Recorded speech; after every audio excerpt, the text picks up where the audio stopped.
ہم 3 دوستیں تھیں اور تینوں اپنی جوانی کے نشے میں چور تھیں۔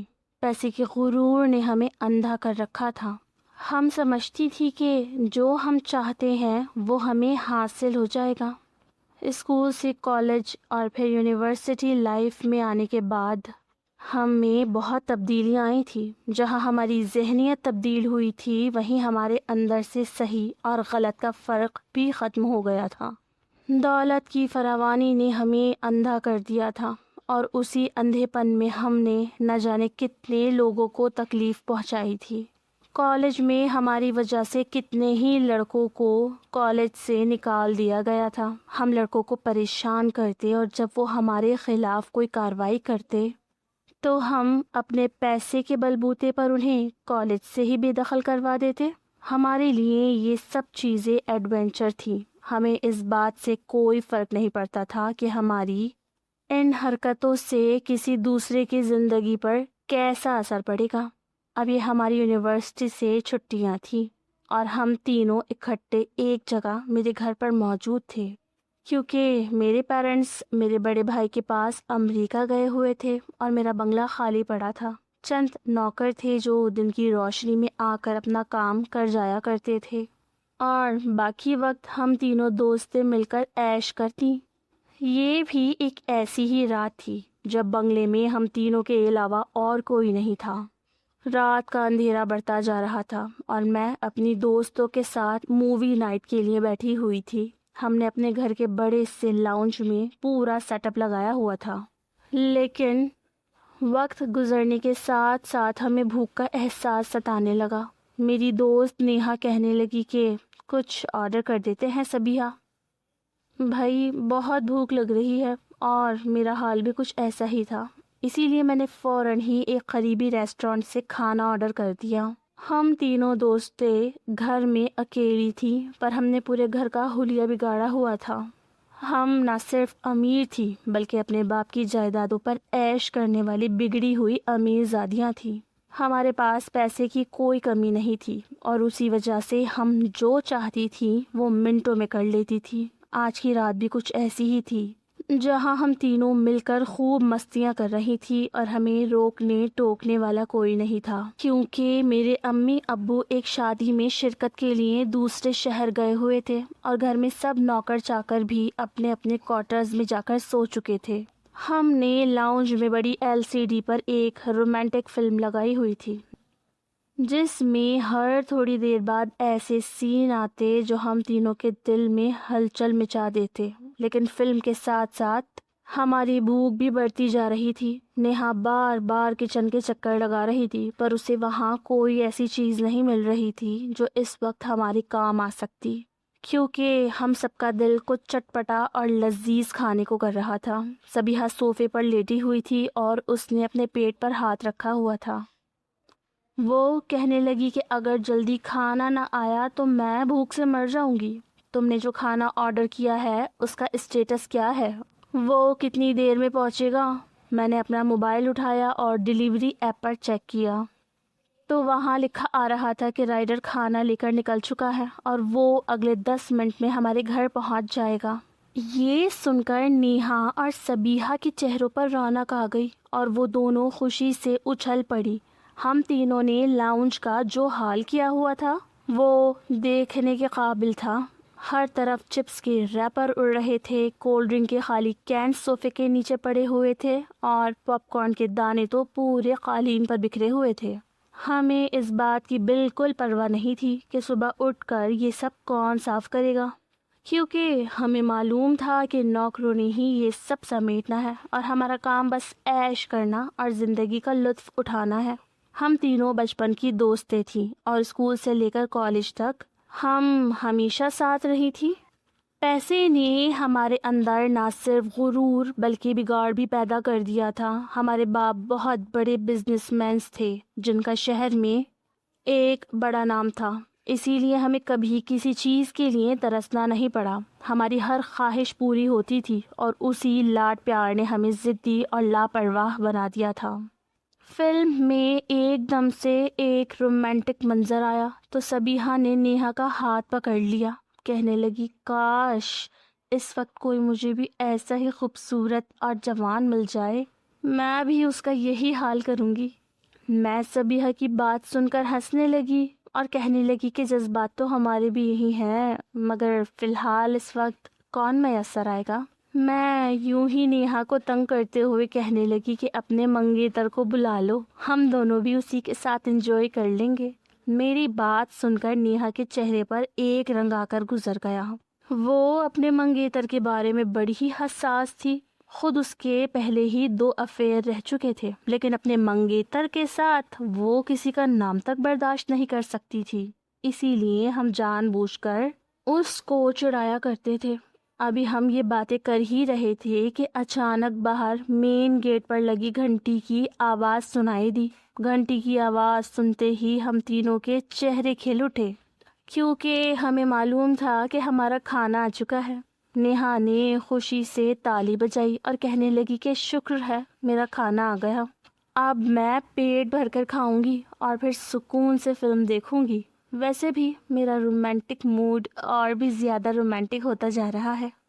اگلی فلم تو اس سے بھی زیادہ رومانٹک لگائیں گے۔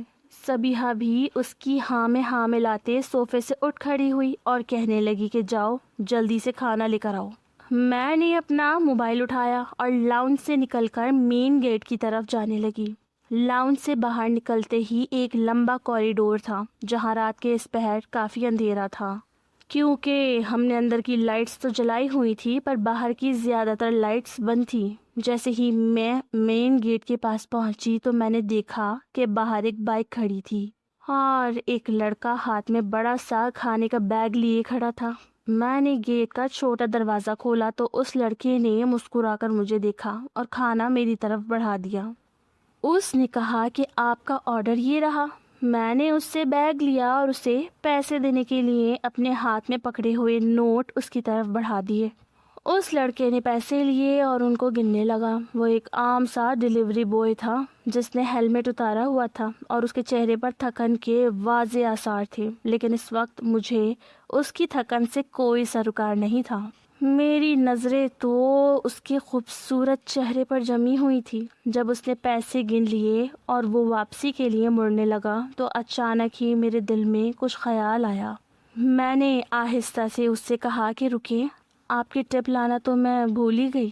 ٹپ کے نام پر اس کے چہرے پر چمک آئی تھی۔ وہ وہیں کھڑا ہو گیا۔ میں اندر کی طرف پلٹنے لگی اور پھر میں نے آہستہ سے کہا کہ آپ اندر ہی آ جائیں، حالات ٹھیک نہیں ہیں۔ ایسا نہ ہو کہ جتنی دیر میں آپ کے ٹپ لے کر آؤں یہ سب لٹ جائے۔ میں نے اس کے موبائل فون اور پیسوں کی طرف اشارہ کیا تو وہ سر ہلا کر اندر کی طرف آ گیا۔ پھر میں نے اس سے پانی کا پوچھا اور اسے اسی بہانے سے لاؤنج میں لے آئی۔ اس کی حالت بتا رہی تھی کہ وہ واقعی پیاسا تھا۔ میری دونوں دوستوں نے جب میرے ساتھ اسے دیکھا تو ان کے چہرے پر حیرت بھرے تاثرات آ گئے۔ میں نے آنکھوں سے اشارہ کیا جیسے انہیں سمجھانا چاہتی ہوں کہ شکار ہاتھ لگ گیا ہے۔ وہ لڑکا بالکل سیدھا سادہ اور معصوم لگ رہا تھا۔ اس کی عمر یہی کوئی 22-23 سال ہوگی۔ جسمانی طور پر وہ کافی مضبوط اور متناسب تھا، لیکن اس کے چہرے کی سادگی بتا رہی تھی کہ وہ غریب گھرانے کا محنتی لڑکا ہے جو رات گئے تک حلال روزی کمانے کے لیے سڑکوں پر بائک دوڑاتا رہتا ہے۔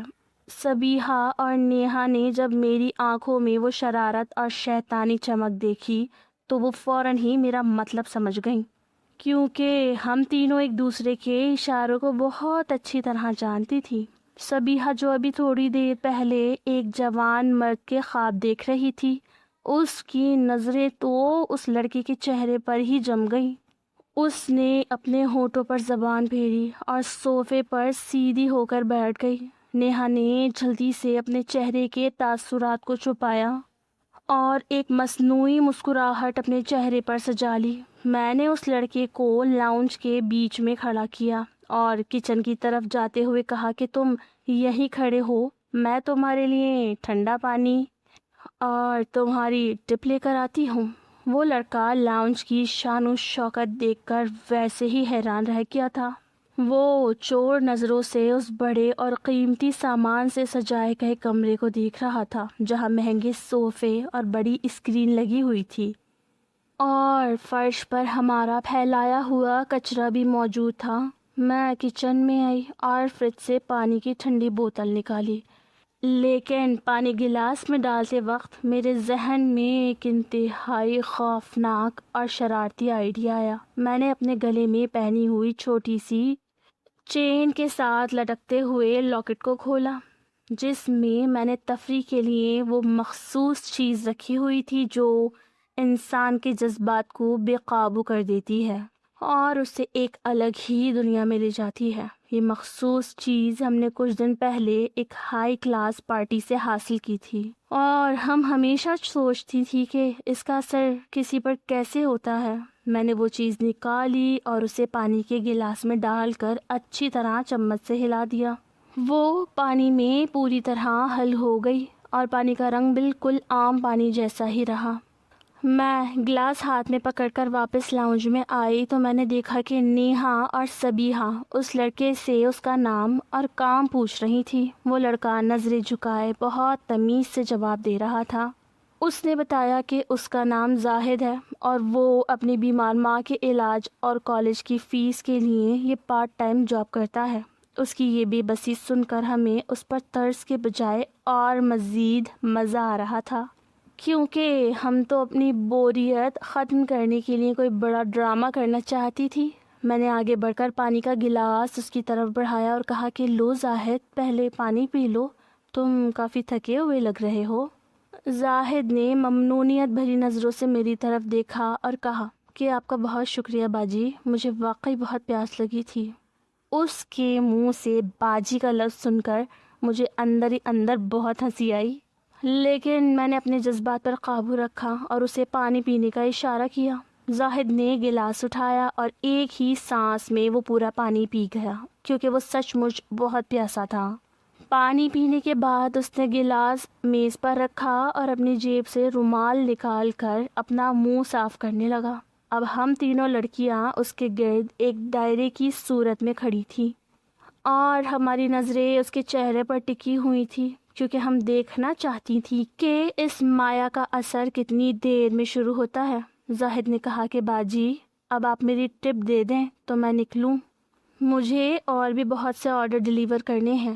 میں نے مسکرا کر نیہا کی طرف دیکھا اور نیہا نے اشارے سے لاؤنج کا بڑا دروازہ پیچھے سے بند کر دیا۔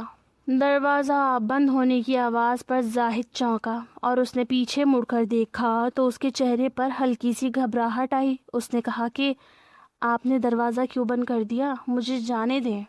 لیکن ابھی وہ اپنی بات پوری بھی نہیں کر پایا تھا کہ اچانک اس کے سر میں تیز درد ہوا اور اس کی آنکھیں سرخ ہونے لگی۔ گولی نے اپنا کام بہت تیزی سے شروع کر دیا تھا، کیونکہ وہ خالی پیٹ تھا اور پانی کے ساتھ دوا سیدھے اس کے خون میں شامل ہو چکی تھی۔ زاہد نے اپنے سر کو دونوں ہاتھوں سے پکڑ لیا اور لڑکھڑاتے ہوئے صوفے کا سہارا لینے کی کوشش کی۔ اس کی زبان لڑکھڑانے لگی اور اس نے کہا کہ مجھے یہ کیا ہو رہا ہے؟ میرے سر میں بہت چکر آ رہے ہیں، آپ لوگوں نے پانی میں کیا ملایا تھا؟ سبیحہ نے ایک زوردار کہکا لگایا اور کہا کہ ہم نے تو کچھ نہیں ملایا، یہ تو بس تمہاری تھکن کا اثر ہے۔ زاہد صوفے پر گر گیا اور اس کا سانس تیز تیز چلنے لگا۔ اس کی باڈی میں ایک عجیب سی تڑپ پیدا ہو رہی تھی اور اس کے چہرے پر پسینہ آ گیا تھا۔ وہ اپنی شرٹ کے بٹن کھولنے لگا کیونکہ اسے شدید گرمی کا احساس ہو رہا تھا۔ ہم تینوں بگڑی ہوئی امیر زادیاں اس کی یہ حالت دیکھ کر زور زور سے ہنسنے لگیں اور تالیاں بجانے لگیں۔ نیہا کہنے لگی کہ دیکھو کتنا مزہ آ رہا ہے، آج تو ہماری بوریت بالکل ختم ہو گئی۔ میں نے سبیحہ سے کہا کہ جلدی سے وہ مضبوط رسی لے کر آؤ جو پچھلے ہفتے ہم نے گارڈن کی سجاوٹ کے لیے منگوائی تھی۔ سبیحہ بھاگتی ہوئی گئی اور اسٹور روم سے ایک موٹی اور مضبوط رسی لے آئی۔ زاہد اس وقت نیم بے ہوشی کی حالت میں تھا، لیکن اس کا جسم دوا کے اثر سے بری طرح تڑپ رہا تھا۔ وہ ہم سے التجا کر رہا تھا کہ خدا کے لیے مجھے جانے دو، میری ماں گھر پر میرا انتظار کر رہی ہوگی، مجھے کچھ ہو گیا تو وہ مر جائے گی۔ لیکن ہمارے دلوں پر تو اس وقت شیطان سوار تھا، ہمیں اس کی ماں کی بیماری یا اس کی غربت سے کوئی لینا دینا نہیں تھا۔ ہم نے زاہد کو پکڑ کر لاؤنج کی ایک مضبوط لکڑی کی کرسی پر بٹھایا اور نیہا اور سبیحہ نے مل کر اس کے دونوں ہاتھوں کو رسی کی پشت کے ساتھ اور اس کی ٹانگوں کو کرسی کے پایوں کے ساتھ بری طرح جکڑ کر باندھ دیا۔ زاہد نے تھوڑی مزاحمت کرنے کی کوشش کی، لیکن دوا کے اثر نے اس کی جسمانی طاقت کو بالکل ختم کر دیا تھا۔ وہ کسی چھوٹے بچے کی طرح بے بس ہو چکا تھا، جبکہ اس کا پورا وجود پسینے سے بھر گیا تھا۔ گرمی سے تڑپ کر وہ پہلے ہی اپنی شرٹ کو اپنے وجود سے الگ کر چکا تھا اور اس کا صحت مند اور توانا جسم ہماری آنکھوں کے سامنے تھا۔ جب وہ پوری طرح کرسی سے بن گیا تو میں نے اس کے سامنے کھڑے ہو کر اس کا چہرہ اوپر اٹھایا۔ اس کی آنکھیں پوری طرح نشے اور شہوت کے اثر سے سرخ ہو چکی تھی اور وہ بار بار گہری سانس لے رہا تھا۔ اس کی یہ لاچاری اور بے بسی دیکھ کر ہم تینوں کے اندر کا بگاڑ اور زیادہ جاگ اٹھا۔ سبیحہ اس کے قریب آئی اور اس کے گال پر اپنی انگلیاں پھیرتے ہوئے کہنے لگی کہ دیکھو تو کتنا معصوم ہے یہ لڑکا، اگر یہ کسی اچھے گھر کا ہوتا تو کتنی ہی لڑکیاں اس پر مرتی۔ زاہد نے اپنی سرخ آنکھیں کھول کر سبیحہ کو دیکھا اور مری ہوئی آواز میں کہا کہ مجھے چھوڑ دو، آپ لوگ یہ اچھا نہیں کر رہی، اللہ آپ کو سزا دے گا۔ نیہا نے اس کی بات سن کر اس کے پیٹ پر ایک ہلکی سی چٹکی کاٹی اور ہنستے ہوئے کہا کہ یہاں ہمیں کوئی سزا دینے والا نہیں ہے، اس گھر کے مالک ہم ہیں اور اس وقت تم ہمارے قیدی ہو اور ہم تمہارے ساتھ جو چاہیں کر سکتی ہیں۔ زاہد کے جسم میں دوا کا اثر اب اپنے عروج پر پہنچ رہا تھا۔ وہ بار بار اپنے جسم کو جھٹکے دے رہا تھا، کیونکہ وہ مایا انسان کے اندر کے تمام جذبات اور مردانہ طاقت کو ایک دم سے بیدار کر دیتی ہے، اور جب انسان بندہ ہوا ہو تو وہ تکلیف اور تڑپ مزید بڑھ جاتی ہے۔ زاہد کا پورا جسم مزید پسینے سے شرابور ہو چکا تھا اور اس کی کسرتی باڈی پر پسینے کے قطرے چمک رہے تھے۔ ہم تینوں اس کے گرد چکر لگا رہی تھی اور مختلف طریقوں سے اسے چھیڑ رہی تھی۔ کبھی نیہا اس کے بالوں میں اپنی انگلیاں پھیرتی تو کبھی سبیحہ اس کے کان کے پاس جا کر آہستہ سے کچھ کہتی، جس سے وہ اور زیادہ تڑپ اٹھتا۔ میں نے اس کے سامنے بیٹھ کر اپنی شرٹ کے بٹن بھی کھول دیے اور اس کے سینے پر ہاتھ رکھتے ہوئے کہا کہ کیوں زاہد، اب کیسا لگ رہا ہے؟ ہماری ٹرپ تمہیں پسند آئی یا نہیں؟ زاہد اپنے ہونٹ چبا رہا تھا اور اس کی آنکھوں سے اب بے بسی کے آنسو نکل کر اس کی گالوں پر بہنے لگے تھے۔ وہ بار بار اپنے سر کو دائیں بائیں ہلا رہا تھا اور اس کے منہ سے ہلکی ہلکی سسکیاں نکل رہی تھی۔ اس نے کہا کہ میں نے آپ لوگوں کا کیا بگاڑا ہے؟ میں تو بس اپنا کام کرنے آیا تھا، مجھے کیوں اس عذاب میں ڈال دیا ہے؟ زاہد نے اپنی نشیلی آنکھوں سے بہتے آنسوؤں کو روکنے کی ناکام کوشش کی اور تڑپ کر بولا کہ میں نے آپ لوگوں کا کیا بگاڑا ہے؟ میں تو بس یہاں اپنا کام کرنے آیا تھا، مجھے کیوں اس عذاب میں ڈال دیا ہے آپ لوگوں نے؟ اس کی آواز میں اتنی گھٹن اور درد تھا کہ لاؤنج کی ہنستی ہوئی دیواریں بھی جیسے ایک پل کے لیے اداس ہو گئیں۔ وہ کرسی پر بندھا ہوا اپنے جسم کو جھٹکے دے رہا تھا، لیکن رسیوں کی گرفت اتنی سخت تھی کہ اس کی کلاہیاں سرخ ہو چکی تھی۔ اس نے اپنا سر پیچھے کرسی کی پشت پر ٹکایا اور روتے ہوئے کہنے لگا کہ باجی، خدا کے لیے مجھ پر رحم کرے، میں کوئی اوباش یا آوارہ لڑکا نہیں ہوں جو راتوں کو سڑکوں پر عیاشی کے لیے گھومتا ہے۔ میں تو مجبور ہوں، میری مجبوری مجھے اس وقت آپ کے گھر لے آئی ہے۔ میرے سر پر باپ کا سایہ نہیں ہے۔ جب چھوٹا تھا تو پاپا کا انتقال ہو گیا تھا، تب سے لے کر آج تک میں نے اور میری ماں نے زندگی کا ہر دکھ جھیلا ہے۔ زاہد کی آنکھوں سے نکلنے والے آنسو اب اس کے سینے پر گر رہے تھے اور اس کا پورا وجود پسینے اور دوا کے اثر سے کانپ رہا تھا۔ وہ سبیحہ اور نیہا کی طرف دیکھ کر گڑ گڑانے لگا۔ آپ لوگ تو محلوں میں رہنے والی امیر زادیاں ہیں، آپ کو کیا پتا کہ کرائے کے مکان کا کرایہ نہ دینے پر جب مالک مکان سامان باہر پھینکنے کی دھمکی دیتا ہے تو کیسا لگتا ہے؟ ہم ایک چھوٹے سے 2 کمرے کے کرائے کے گھر میں رہتے ہیں۔ ہر مہینے کی پہلی تاریخ میرے لیے ایک قیامت کی طرح آتی ہے۔ اس نوکری کے ساتھ ساتھ میں دن میں کالج بھی جاتا ہوں تاکہ پڑھ لکھ کر اپنی ماں کا سہارا بن سکوں۔ میری ماں بوڑھی پچھلے 2 سال سے بستر پہ ہے، اس کے گردے خراب ہیں اور اس کے علاج کے لیے مجھے ہر ہفتے دواؤں کے پیسے جمع کرنے پڑتے ہیں۔ اگر میں رات کو وقت پر گھر پر نہ پہنچوں تو وہ دروازے پر آنکھیں بچھائے میرا راستہ دیکھتی ہے، کیونکہ اسے ڈر لگتا ہے کہ اس کا اکلوتا سہارا کہیں چھن نہ جائے۔ ہم تینوں اسے سن رہی تھی، لیکن ہماری بے حسی اس حد تک بڑھ چکی تھی کہ ہمیں اس کی یہ سچی داستان بھی ایک فلمی کہانی لگ رہی تھی۔ نیہا نے پیزا کا سلائس منہ میں ڈالتے ہوئے ایک ہلکا سا قہقہہ لگایا، جس پر زاہد کا دل اندر سے ٹوٹ گیا۔ اس نے تڑپ کر کہا کہ باجی، آپ کو میری تکلیف پر ہنسی آ رہی ہے؟ اللہ نہ کرے کہ کبھی آپ پر ایسا وقت آئے۔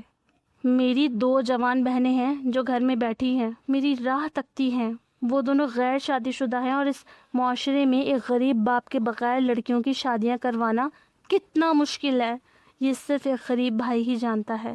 میں دن رات اس موٹر سائیکل پر اسی لیے ذلیل ہوتا ہوں کہ کچھ پیسے جمع کر سکوں اور اپنی بہنوں کی شادیاں اچھے گھروں میں کروا کر اس فرض سے سبکدوش ہو سکوں۔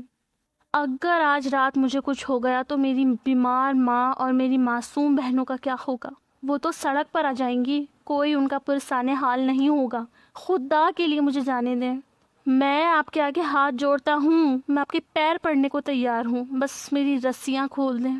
زاہد کی اس التجا پر سبیحہ نے اپنے ناخنوں کو دیکھتے ہوئے کہا کہ اوہ ہو زاہد، اتنی لمبی کہانی سنانے کی ضرورت نہیں ہے، تم غریبوں کا یہی رونا ہوتا ہے، جب دیکھو ماں بیمار ہے اور بہنیں کنواری ہیں۔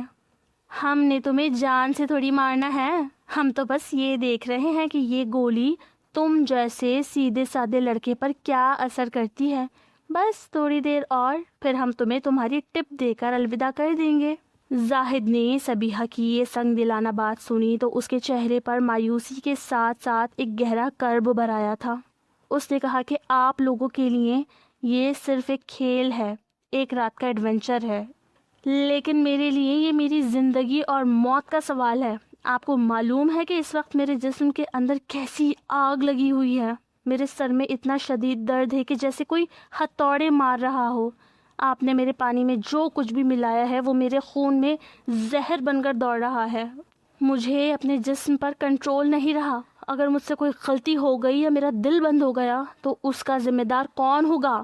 کیا آپ کی دولت مجھے میری زندگی واپس لا کر دے دے گی؟ کیا آپ کے پاپا کا پیسہ میری ماں کو اس کا بیٹا اور میری بہنوں کو ان کا بھائی واپس دے سکے گا؟ وہ مسلسل رو رہا تھا اور اس کی ہچکیاں پورے لاؤنج میں گونج رہی تھی۔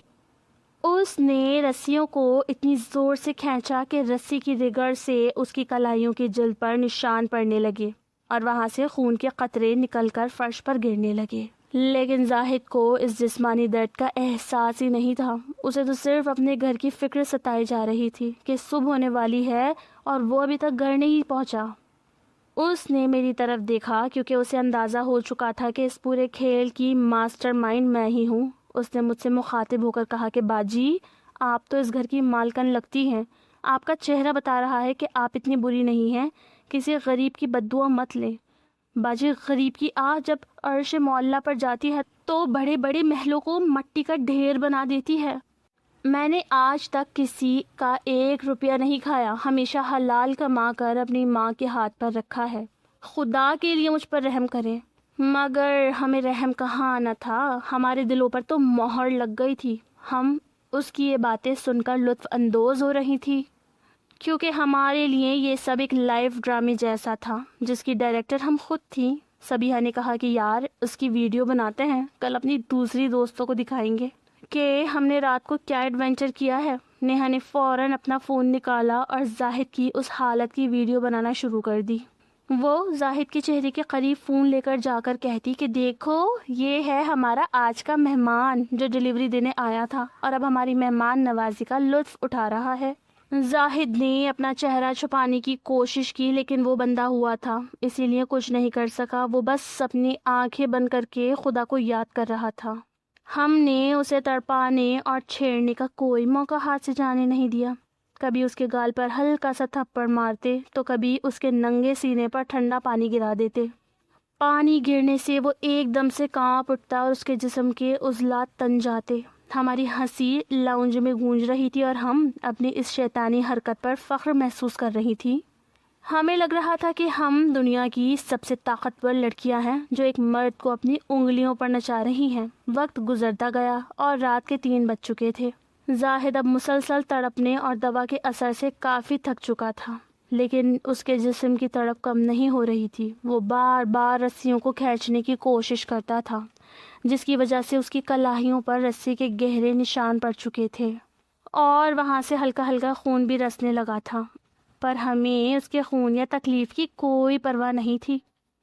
سبیحہ نے کہا کہ اب میں تھک گئی ہوں، چلو تھوڑی دیر بیٹھ کر کھانا کھاتے ہیں جو اس نے لایا تھا۔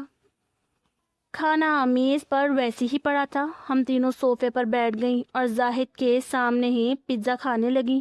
زاہد نے اب بولنا بند کر دیا تھا، وہ بس خاموشی سے ہمیں گھور رہا تھا۔ اس کی آنکھوں میں اب بے بسی کی جگہ ایک عجیب سا غصہ اور وحشت آ رہی تھی جو ہم اپنی مستی میں نوٹ نہیں کر پائیں۔ دوا نے اب اس کے دماغ پر پورا کنٹرول کر لیا تھا اور اس کے اندر ایک عجیب سی حیوانی طاقت بیدار ہو رہی تھی۔ وہ مسلسل اپنے ہاتھوں کو پیچھے کی طرف جھٹکے دے رہا تھا۔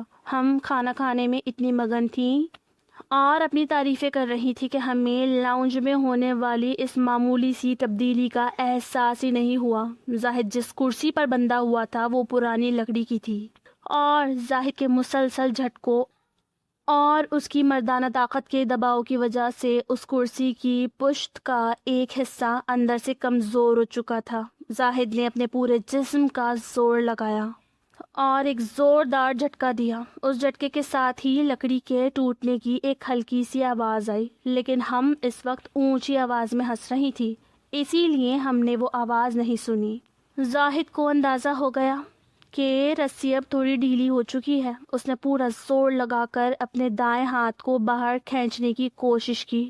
رسی کی رگڑ سے اس کی کلائی کی پوری طرح متاثر ہو گئی اور خون تیزی سے بہنے لگا، لیکن اس وقت اسے اس درد کا کوئی احساس نہیں تھا۔ لیکن دوا کے اثر اور ہمارے دیے گئے ٹارچر نے اسے ایک درندے میں تبدیل کر دیا تھا۔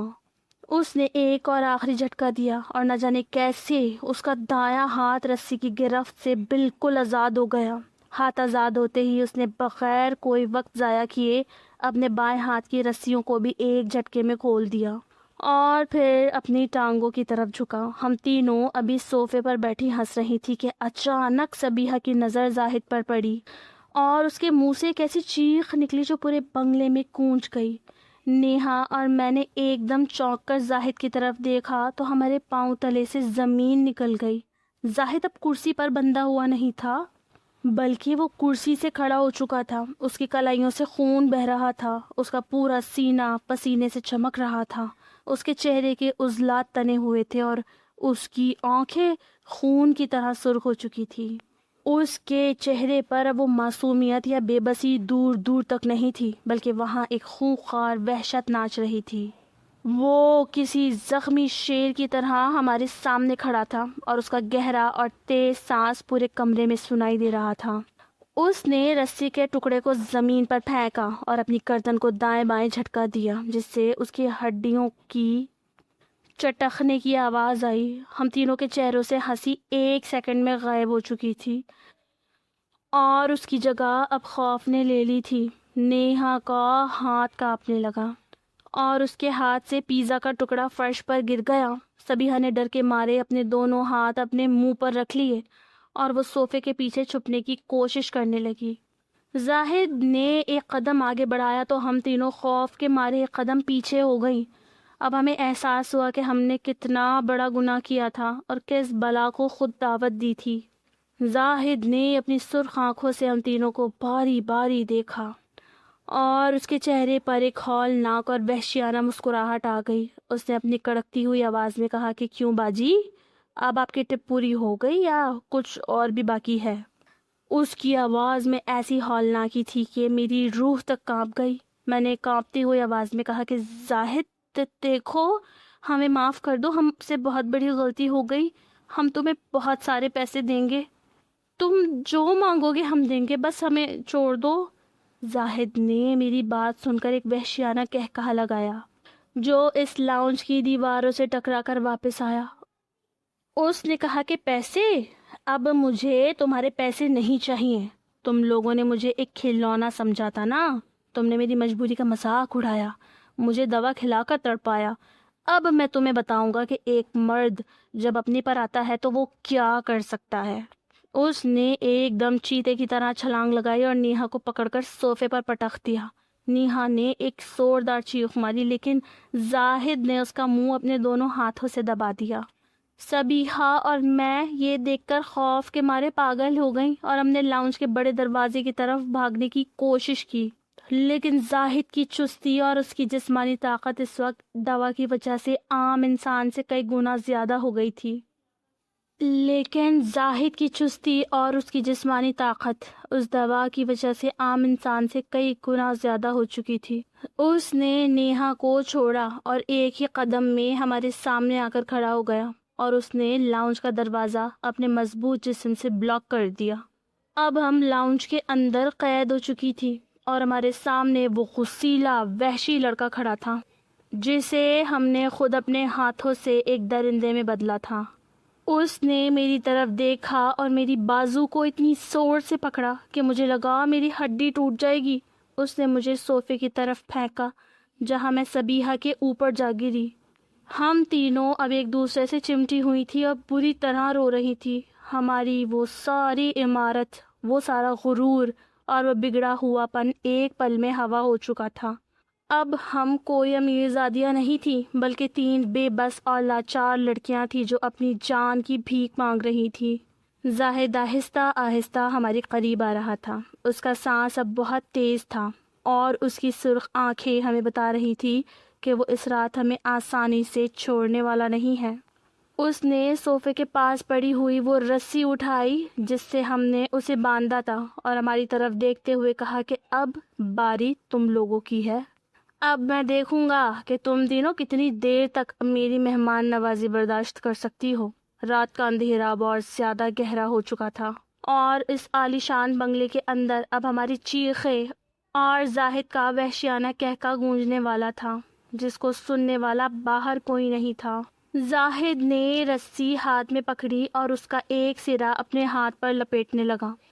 اسے جیسے اپنا کوئی ہوش ہی نہیں تھا۔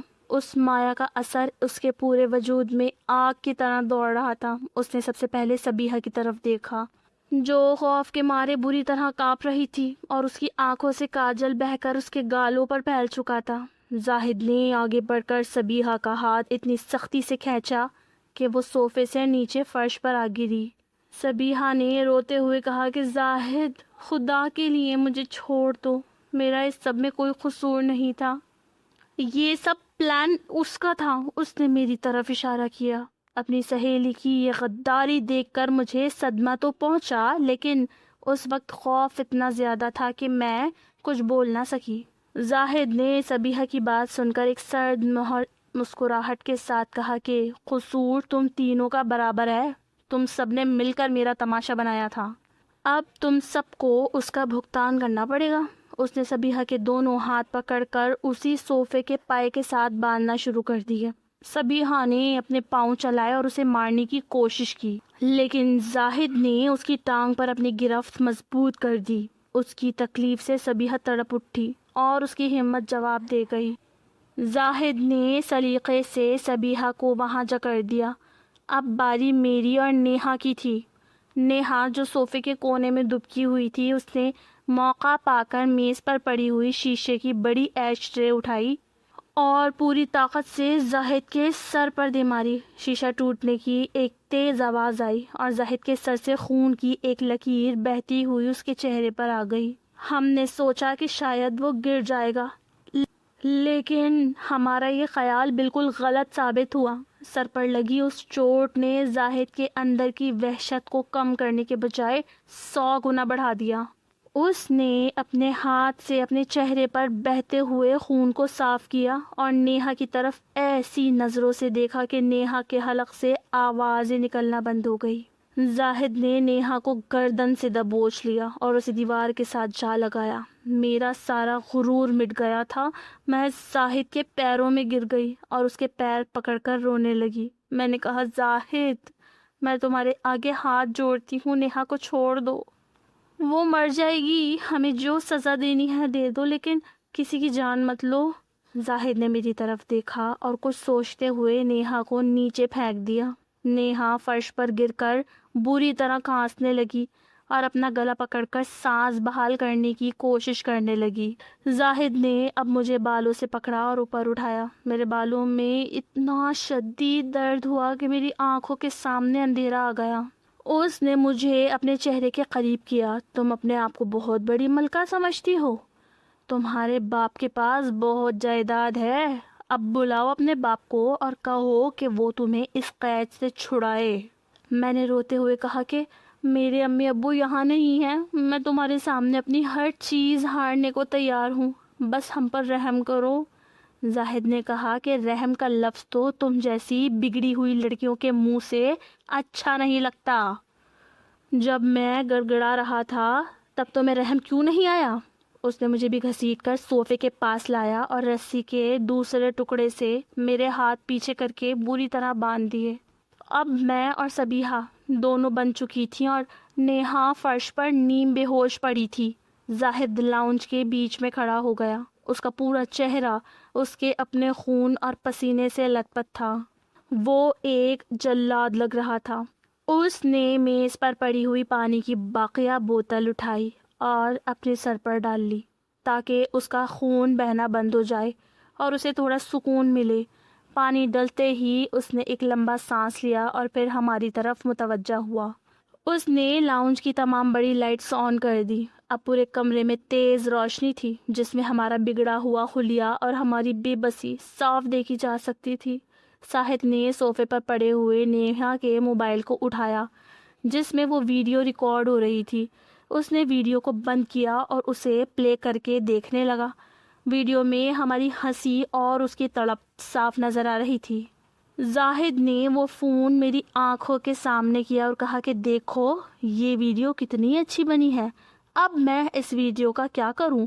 اگر میں یہ انٹرنیٹ پر اپلوڈ کر دوں تو تمہارے خاندان کی عزت کا کیا ہوگا؟ تمہارے بڑے بزنس مین باپ کی ناک مٹی میں مل جائے گی۔ یہ سن کر میرے دل کی دھڑکن جیسے رک گئی۔ میں نے کہا کہ نہیں زاہد، ایسا مت کرنا، ہماری عزت برباد ہو جائے گی، ہم کسی کو منہ دکھانے کے قابل نہیں رہیں گی۔ زاہد نے مسکرا کر کہا، عزت کی پرواہ تو تمہیں ہونی چاہیے تھی جب تم ایک غریب کی عزت کا جنازہ نکال رہی تھی۔ تب تمہیں اپنے خاندان کا خیال کیوں نہیں آیا؟ اس نے فون اپنی جیب میں رکھ لیا اور کہا کہ یہ فون اب میرے پاس رہے گا اور یہ ویڈیو میری سیکیورٹی ہے۔ اگر تم لوگوں نے پولیس کو بتایا یا میرے خلاف کچھ بھی کرنے کی کوشش کی تو یہ ویڈیو پوری دنیا دیکھے گی۔ ہم تینوں خاموش ہو گئیں کیونکہ ہمیں معلوم تھا کہ وہ سچ کہہ رہا تھا۔ ہماری ایک غلطی نے ہمیں اس کے رحم و کرم پر چھوڑ دیا تھا۔ زاہد نے اب کمرے میں بکھرے ہوئے کھانے کی طرف دیکھا۔ اسے اب شاید خود بھی بھوک لگ رہی تھی کیونکہ اس کے جسم کی بہت سی توانائی اس سب میں ضائع ہو چکی تھی۔ اس نے میز پر رکھا ہوا برگر اٹھایا اور آرام سے صوفے پر بیٹھ کر کھانے لگا۔ ہم دونوں بندھی ہوئی تھی اور نیہا آہستہ آہستہ ہوش میں آ رہی تھی۔ ہم تینوں اس کے سامنے اس طرح بیٹھی تھی جیسے کوئی مجرم عدالت میں کھڑا ہو۔ زاہد کھانا کھاتا رہا اور ہمیں گھورتا رہا۔ اس کا ہر لقمہ ہمارے لیے ایک عذاب کی طرح تھا کیونکہ ہمیں نہیں معلوم تھا کہ کھانا ختم کرنے کے بعد وہ ہمارے ساتھ کیا سلوک کرے گا۔ دوا کا اثر ابھی بھی اس کے جسم میں موجود تھا کیونکہ اس کی آنکھوں کی سرخی ابھی پوری طرح ختم نہیں ہوئی تھی۔ جب اس نے برگر ختم کر لیا تو اس نے گلاس میں بچا ہوا پانی پیا اور کھڑا ہو گیا۔ وہ ہمارے قریب آیا اور جھک کر میرے چہرے کو دیکھا۔ اس نے کہا کہ آج کی رات تم نے مجھے جو سبق سکھایا ہے وہ میں کبھی نہیں بھولوں گا، لیکن جو سبق میں تمہیں سکھانے جا رہا ہوں وہ تمہاری اگلی نسلیں بھی یاد رکھیں گی۔